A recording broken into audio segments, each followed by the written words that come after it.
Now, good morning, ladies and gentlemen.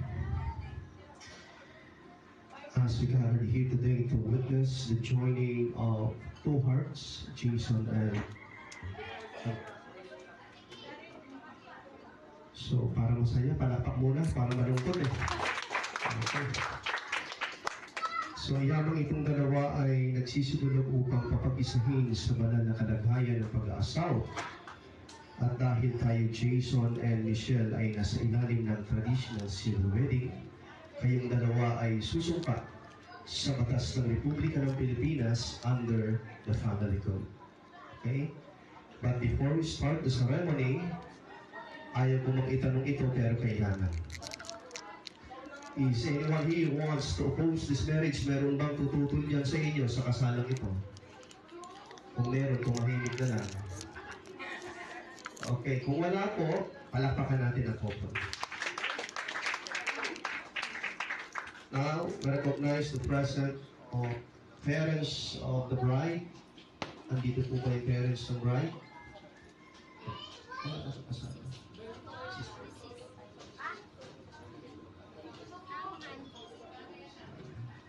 Pasensya na lang ng kanilang tita at relatives na dito. So sa mga relatives ni Michelle, papayag ba kayo na magpakasal si Michelle kay Jason? Okay. Ma'am, do you agree magpakasal po ang inyong pamangkin? Yes na yes. Okay. And also recognize the presence of the groom's parents. Nandito yung magulang ng groom. Nandito? Thank you, Ma'am. Okay. Huwag kayong magpagod para alam natin na pumapayag kayo na magpakasal ang inyong mga anak. Andiyan ba sila yung parents? Payag din po kayo, ma'am? Okay. Palakpakan natin, both parties nandito po sila.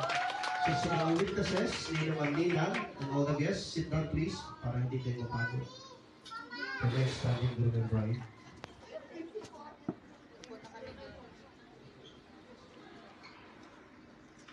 So sa mga ninong Andrew. Jason, are you here of your own free will and volition to find yourself forever in love and service to your future wife, Michelle? Yes. And groom, do you take this bride to become your lawful wife? Yes. Bride is saying, raise your right hand sa Tagalog. Michelle, naparito ka ba ayon sa iyong sariling pagpapasya at kagustuhan upang ikaw ay magpakasal kay Jason na handang ibigay ang iyong sarili na buong buo, kalakip ang iyong pag-ibig at paglilingkod sa kanya hanggang sa huli? Apo. At Michelle, tinatanggap mo ba si Jason na maging legal mong asawa? Apo. Harap kayong dalawa. Maghawak ng kamay. Kasama ang bouquet. Closer. Okay. Exchange of marriage vow. You can say your vows and promises to your future wife, Michelle. Go ahead, Jason.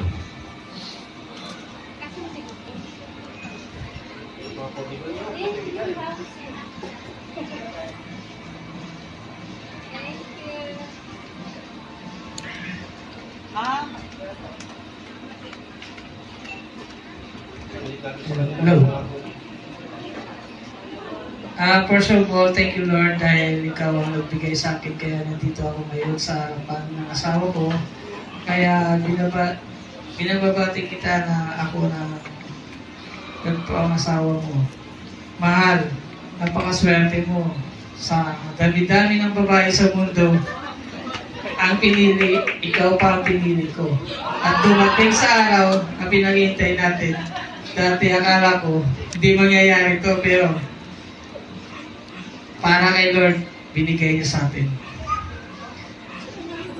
Presence of Lord before of these witnesses to love you with unconditional love. I will honor, support, and comfort and protect you. I will be faithful to you and never leave you, nor forsake you. I love you so much. Palakpak po, Jason. Ako po,